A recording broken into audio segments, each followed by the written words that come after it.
बिस्मिल्लाहिर्रहमानिर्रहीम। साथियों, जमात के तलबा व तालिबात, अस्सलाम वालेकुम, आदाब।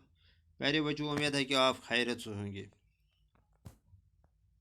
प्यारे बच्चों, आप जानते हैं कि हम आपकी उर्दू किताब में से एक सबक पढ़ रहे हैं, ईसार का जज्बा। तो अब तक हमने इसकी 2 वीडियो बनाए हैं कि आपने देखे होंगे। तो आज हम इसका तीसरा हिस्सा पढ़ते हैं इस कहानी का। तो आपने पढ़ा कि अदनान जो एक ताजिर था, वो एक रईस आदमी था, अमीर आदमी था। अल्लाह ने उसे सब कुछ दिया था, लेकिन औलाद से महरूम रखा था। तो आखिर में उन्होंने एक लड़का गोद लिया था जिसका नाम उन्होंने ज़ैन रखा। तो वो मियाँ बीवी दोनों इसको बेपनाह प्यार करते थे। लेकिन बाद में उनके 2 बेटे पैदा हुए। शीबा को अपनी कोख से 2 बेटे हुए। तो जब उनके अपने 2 बेटे हुए तो इसकी बीवी का तवज्जो अपने बेटों पर मरकूज़ रहा। तो वो अदनान के साथ अब बेतवज्जी बरत रही थी। तो आज हम आगे पढ़ते हैं इसका अगला हिस्सा सफ़ा नंबर 51 से। तो इसका सफ़ा नंबर 51 पे जो आखिरी सत्र है, माँ के बर्ताव ने ज़ैन के दोनों भाइयों के मिजाज को भी मुतासिर किया और वो इसे अपना शरीक समझकर उसे नफरत करने लगे। यानी जब भाइयों ने देखा कि उनकी माँ अदनान के साथ बुरा सलूक कर रही है, तो वो भी अदनान को अपना शरीक समझने लगे तो और इसे नफरत करने लगे। अदनान ने शिव और अपने दोनों लड़कों को बहुत समझाने की कोशिश की, लेकिन उनके कान पर जूं तक न रेंगी। जूं तक न रेंगना, कान पे जूं तक न रेंगना यानी कोई असर न होना। अदनान ने अपनी बीवी शिबा और अपने दोनों लड़कों को बहुत समझाया कि वो अदनान के साथ इस तरह का सलूक न करें, लेकिन उन पर कोई असर न हुआ। ज़ैन अब एमए की डिग्री हासिल कर चुका था। माँ और भाइयों की बर्ताव ने आखिर उसे घर से किनारा कश होने पर मजबूर कर दिया और एक रात वो किसी को कुछ बताए बगैर न जाने किधर को निकल खड़ा हुआ। तो माँ और भाइयों के बर्ताव की वजह से आखिर ज़ैन घर से भाग निकला। वो घर से किनारा कश हुआ और एक रात किसी को कुछ बताए बगैर घर से भागा। शिबा के दोनों बेटे आवारा ही नहीं, मगरूर और बददिमाग भी थे। शिबा के जो अपने बेटे थे वो दोनों आवारा थे, मगरूर थे और बददिमाग थे। जब तालीम में उनका जी न लगा तो बाप ने उन्हें कारोबार में लगाने की कोशिश की। तो उनका दिल कारोबार में न लगा, पढ़ाई में न लगा, तो बाप ने उन्हें कारोबार में लगाया।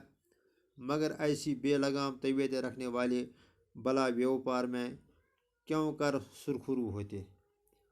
बेलगाम कहते हैं बेकाबू, तबीयत की जमा है, तबीयत कहते हैं मिजाज को। लेकिन चूँकि अदनान के दोनों बेटे जो थे वो बेकाबू थे, उनका मिजाज बेकाबू था, लिहाजा वो किस तरह तिजारत में, व्यापार कहते हैं तिजारत को, सुरखरू कहते हैं कामयाब होने को। चूँकि वो दोनों आवारा थे, वो बेलगाम थे, बेकाबू थे, इसलिए वो तिजारत में कामयाब नहीं हुए। वहाँ तो पिता मारे बगैर कुछ हासिल नहीं होता है।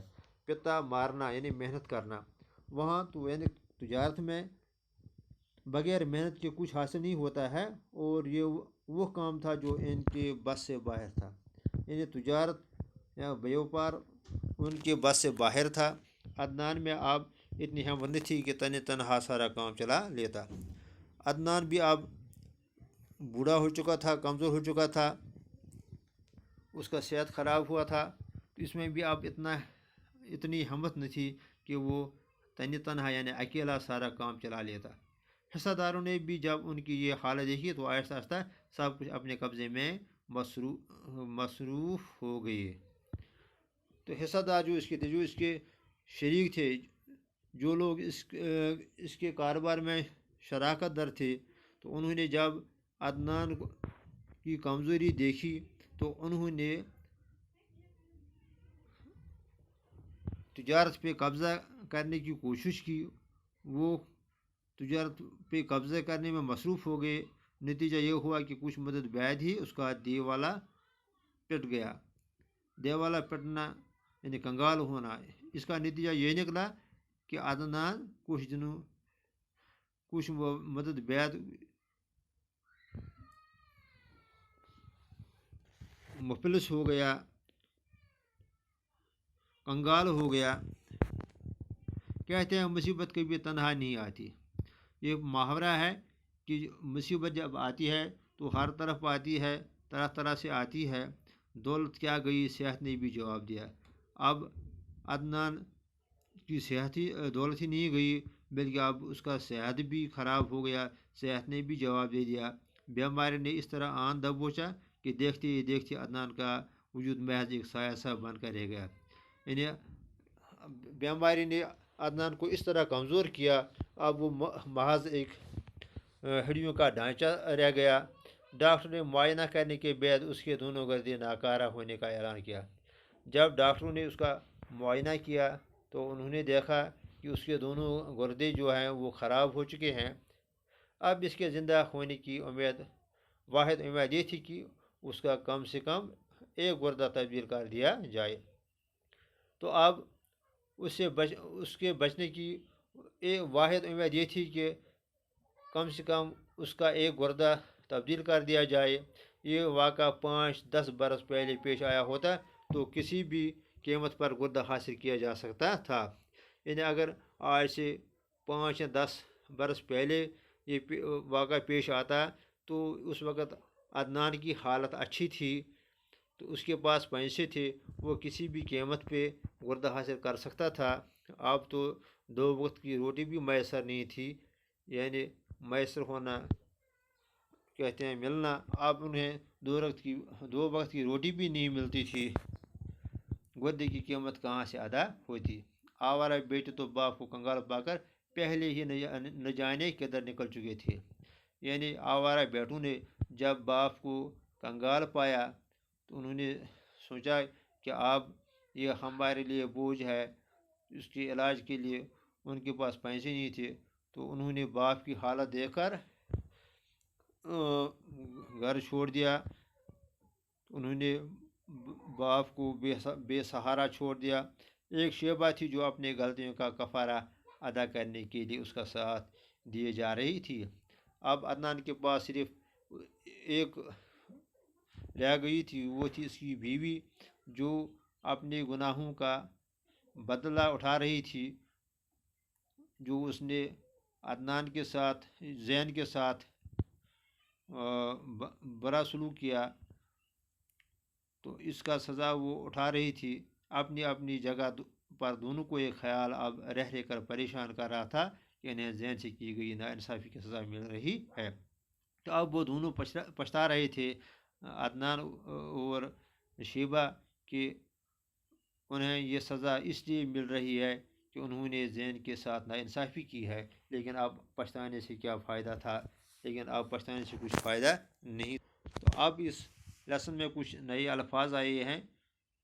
कान पर जूं तक न रेंगना, कोई असर न होना, बेलगाम, बेकाबू, आवारा, तन तनहा अकेला, मैसर होना, मिलना, हासिल होना, मुहैया होना, कंगाल, मुफलिस या गरीब, कफ़ारा, तलाफ़ी या बदला। तो अब इस लेसन में जो आज हमने सबक पढ़ा, इसमें कुछ सवाल आते हैं जिनके जवाब मैंने यहाँ लिखे हैं। पहला सवाल है, जैन घर से किनारा कश होने पर क्यों मजबूर हुआ। जवाब है इसका, माँ और भाइयों के बर्ताव से जैन घर से किनारा कश होने पर मजबूर हुआ। दूसरा सवाल है, अदनान के देवालिया होने के क्या असबाब थे। जवाब है, عدنان کے دیوالیہ ہونے کے اسباب اس کے آوارہ اور بد دماغ بیٹے تھے۔ تیسرا سوال ہے عدنان کی بیماری کے بارے میں ڈاکٹر نے کیا بتایا؟ تو جواب ہے ڈاکٹر نے بتایا کہ عدنان کے یہ دونوں گردے خراب ہیں اور اس کے بچنے کی واحد امید یہ ہے کہ اس کا کم از کم ایک گردہ تبدیل کیا جائے۔ تو امید ہے آپ کو سمجھ آیا ہوگا۔